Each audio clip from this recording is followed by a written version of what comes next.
ambaye ameenda akatia mimba mtoto mwenye yako umri ya mtoto yake, alafu akachukua huyo mtoto akamuua, anatuambia nini? Si umeona vile amekonda mpaka masikio inafanya nini?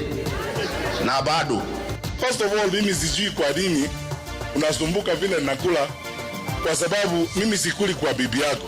Siku ya matope na lugha chafu ya kisiasa, Rais Ruto na upinzani wakirushiana makombora ya matusi. Vijana waanzisha kampeni kujisajili kupiga kura mwakani, wajitokeza kwa wingi katika uwanja wa Kasarani. Soko yetu, shamba yetu sio kubwa. Sasa ukichukua 50 meters itakuwa imeisha. Kizaazaa cha mafuriko, huku wafanyabiashara wakipinga kuhamishwa kando ya mto Nairobi.